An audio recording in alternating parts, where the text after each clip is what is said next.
आइए आज आप सब सुनेंगे श्रावण मास की पुत्रदा एकादशी व्रत की कथा। आप सभी भक्तों को पुत्रदा एकादशी व्रत की ढेर सारी शुभकामनाएं।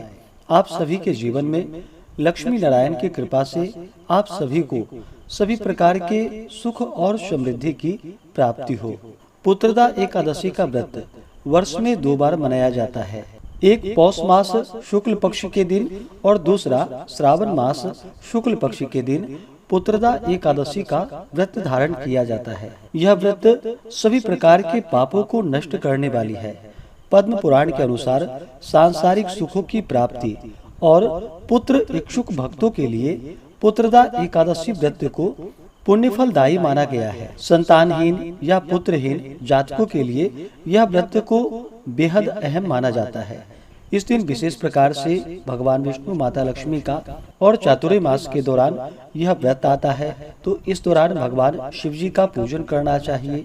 और श्रावण के महीने में भगवान शिव जी के भी पूजन का विशेष महत्व माना गया है, तो भगवान शिव जी का पूजन करना चाहिए। यह व्रत त्रिदेवों के निमित्त माना गया है। ब्रह्मा, विष्णु और महेश, इस व्रत में तीनों की ही पूजा अर्चना की जाती है। जो भी भक्त सच्ची श्रद्धा के साथ, नियम और निष्ठा के साथ पुत्रदा एकादशी का व्रत धारण करते हैं, तो इस व्रत के प्रभाव से व्यक्ति के सभी प्रकार के पापों का नाश होता है तथा जब व्यक्ति के पाप और ताप नष्ट होते हैं तभी उनके पुण्य उदित हो पाते हैं।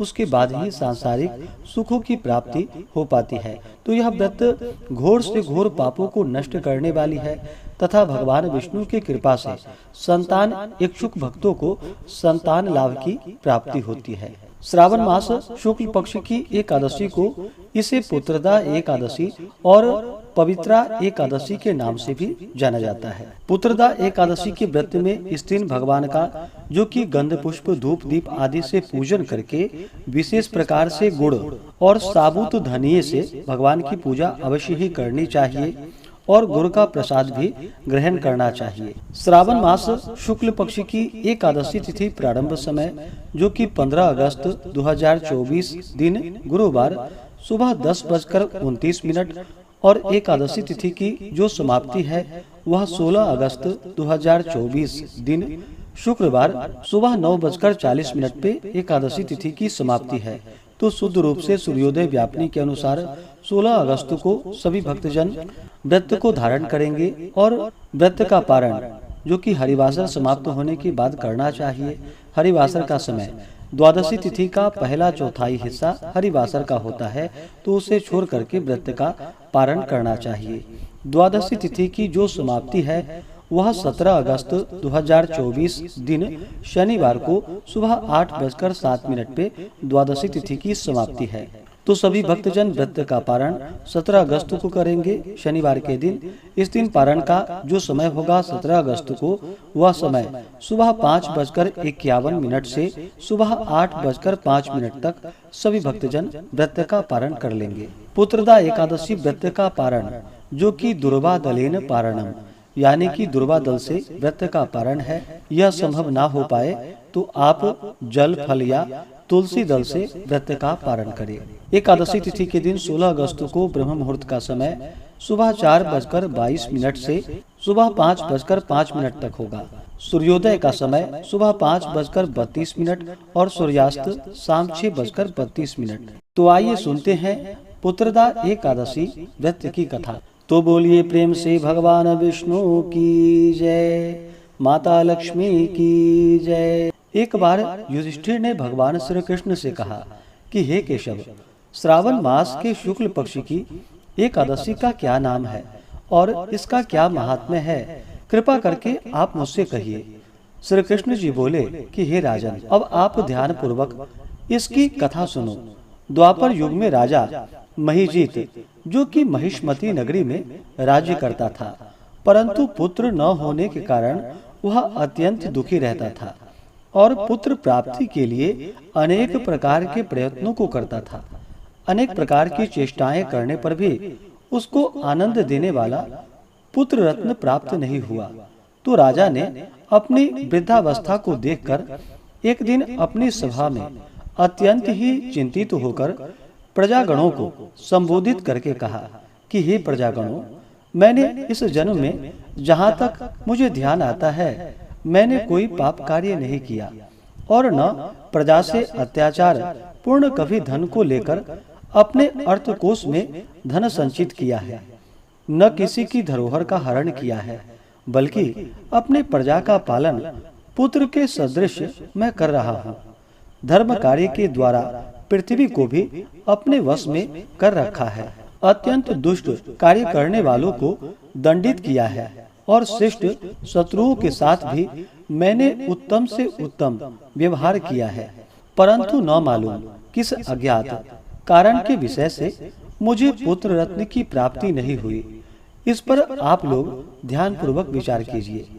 इस प्रकार राजा के आर्त वचनों को सुनकर प्रजागण और पुरोहित जन आपस में सम्मति करके राजा के कल्याण के निमित्त वन में गए और मुनियों के आश्रमों को ढूंढते हुए इधर उधर वन में भ्रमण करने लगे। उसी वन में उन्होंने अत्यंत ही घोर तपस्या करते हुए निराहार जीतात्मा जीत क्रोध महात्मा लोमस मुनि का दर्शन किया, जो कि सर्व धर्म तत्ववेत्ता एवं सर्वशास्त्र पारंगत दीर्घायु थे, जिनके की कल्प के अंत में केवल लोम ही गिरते थे। इसी कारण से उनका नाम लोमस पड़ गया। इस प्रकार उन त्रिकालज्ञ महात्मा लोमस को देखकर सब लोग अत्यंत ही हर्षित होकर उनके निकट जाकर यथोचित रूप से उन्हें प्रणाम किया और उनके पास स्थित हो गए। लोमस मुनि ने सब लोगों को देखकर यह प्रश्न किया कि आप लोग यहाँ पर किस कारण से आए हो और यहाँ पर क्यों स्थित हो गए हो। तब सब मुनियों ने कहा कि हे महाराज, हम सब लोग अपने कष्ट से निवृत्त होने के लिए आपके शुभ स्थान पर आए हैं। वह कष्ट यह है कि हमारा महीजीत नामक राजा, जो कि अत्यंत ही धर्मात्मा है, परंतु वह पुत्रहीन है। इस दुख से उसे अत्यंत ही व्याकुल देखकर आपके शरण में तपस्या करने के हेतु हम सब एकत्रित हुए हैं।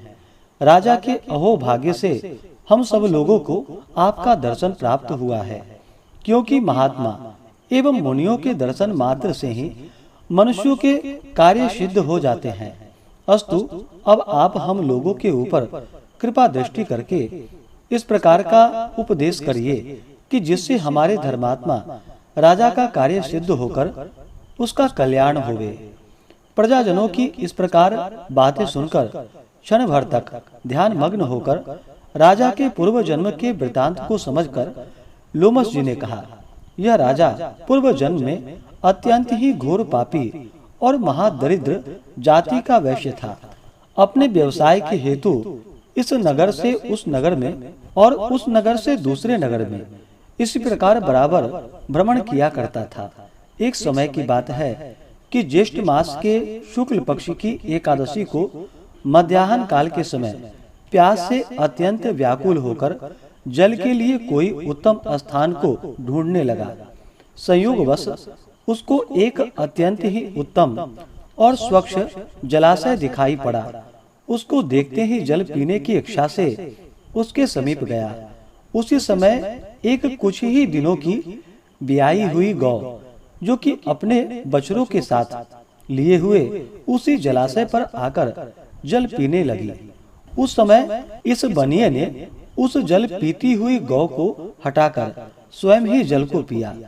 इसी पाप के कारण वह निसंतान है, परंतु कुछ पूर्व जन्म के पुण्य के प्रताप से उसको राज्य की प्राप्ति हुई है। मुनि जी की ऐसी बातें सुनकर प्रजाजन और पुरोहितों ने कहा कि हे महाराज, हम लोगों ने पुराणों के द्वारा इस प्रकार सुना है कि पुण्य कार्य करने से पाप नष्ट हो जाते हैं। सो आप कृपा करके इस प्रकार पुण्य का उपदेश करिए कि जिससे पाप नष्ट होकर राजा महीजीत को पुत्र उत्पन्न हो। तब लोमस ऋषि ने कहा कि हे मनुष्यों, श्रावण मास के शुक्ल पक्ष की पुत्रदा नामक एकादशी का व्रत तुम लोग करो और नियम पूर्वक पूजन इत्यादि करके रात भर जागरण करो तथा उसका सब फल अपने राजा को प्रदान कर दो, तो उस राजा को पुत्र उत्पन्न होगा। इस प्रकार लोमस ऋषि द्वारा व्रत के विधान और फल को सुनकर सब लोगों को अपार आनंद की प्राप्ति हुई और सब लोग अपने अपने घर को लौट आए। श्रावण मास जब आया तब सब लोगों ने लोमस ऋषि के आज्ञा अनुसार राजा सहित भक्ति और विधान पूर्वक एकादशी का व्रत किया और दूसरे दिन अपना अपना फल उन सब लोगों ने राजा को प्रदान कर दिया। उस फल के प्रभाव से राजा की रानी ने गर्भ धारण कर समय आने पर पुत्र रत्न को प्राप्त किया। इस प्रकार की यह फलदायी पुत्रदा एकादशी है। इसलिए इस लोक और उस लोक में आनंद प्राप्त करने वाले को इस पुत्रदा एकादशी व्रत को अवश्य ही करनी चाहिए। इस एकादशी का महात्म्य पढ़ने और सुनने से घोर पाप से मुक्ति होती है।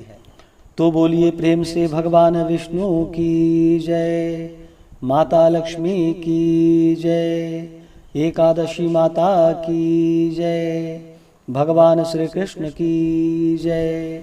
इसी प्रकार से जो भी भक्त सच्ची श्रद्धा के साथ नियम और निष्ठा के साथ पुत्रदा एकादशी का व्रत धारण करते हैं, व्रत में नियमों का पालन करते हैं, कथा श्रवण करते हैं, भगवान की पूजा करते हैं, इससे भगवान विष्णु अपने भक्तों पर प्रसन्न होकर के अपने भक्तों के पापों को नष्ट कर देते हैं तथा मनोवांछित फल को प्रदान करते हैं।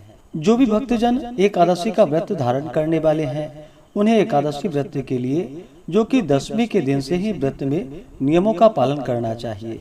10वीं तिथि के दिन पुत्रदा एकादशी व्रत के लिए कहा गया है कि मध्याह्न काल के समय में ही हविष्यान्न भोजन ग्रहण करना चाहिए, यानी कि जौ, गेहूं, मूंग, शक्कर, घी, सेंधा नमक आदि का प्रयोग करके जो कि भोजन ग्रहण करना चाहिए। काली मिर्च का प्रयोग करना चाहिए। मध्याह्न काल में भोजन ना हो पाए तो सूर्यास्त होने से पहले ही 10वीं तिथि के दिन भोजन ग्रहण कर लेनी चाहिए। इसके बाद अपने दांतों को अच्छे प्रकार से साफ कर लेनी चाहिए। 10वीं की रात्रि ब्रह्मचर्य का पालन करते हुए भगवान विष्णु के नामों का और एकादशी व्रत का स्मरण करते हुए सोना चाहिए। एकादशी तिथि के दिन सुबह ब्रह्म मुहूर्त में उठ करके नित्य क्रियाओं से निवृत्त होकर के गंगा नदी में या घर के नहाने के पानी में ही थोड़ा सा गंगा जल मिला करके स्नान करना चाहिए। शुद्ध वस्त्र धारण करके व्रती को व्रत का संकल्प लेना चाहिए। भगवान से अपने व्रत की पूर्णता के लिए प्रार्थना करनी चाहिए कि हे भगवान विष्णु, आज मैं पुत्रदा एकादशी का व्रत धारण करने जा रहा हूँ या करने जा रही हूँ। इस प्रकार से भगवान से प्रार्थना करें कि मेरे सभी प्रकार के पाप और ताप नष्ट हो जाएं, हमें पुण्य फलों की प्राप्ति हो, यह व्रत मेरा निर्विघ्न पूरा हो, आप हमें आशीर्वाद प्रदान करें। इस प्रकार से भगवान से प्रार्थना करें। आपके मन में जो भी इच्छा हो, जो भी कामना हो, वह भगवान विष्णु से कहें। एकादशी तिथि के दिन रात्रि उपवास रहते हुए व्रत को धारण करें।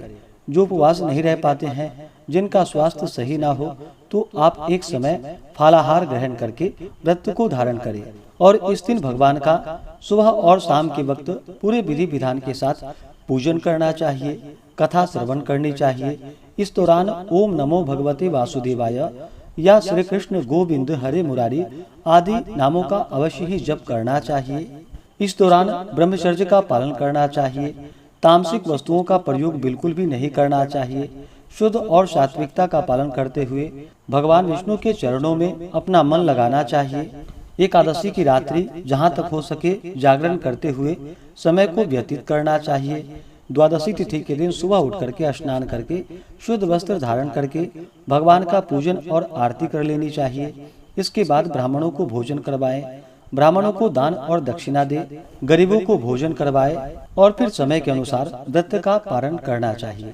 इससे भगवान विष्णु अपने भक्तों पर अति प्रसन्न होते हैं और अपना कृपा प्रदान करते हैं। ऐसे ही ज्ञानवर्धक जानकारियाँ प्राप्त करते रहने के लिए, व्रत पूजा के बारे में जानने के लिए, कथा को सुनने के लिए चैनल पे अगर आप पहली बार आए हैं तो चैनल को लाल बटन दबा करके सब्सक्राइब करें, साथ में बेल आइकन घंटी को दबाएं ताकि आने वाली वीडियो का नोटिफिकेशन आपको समय से मिलता रहे।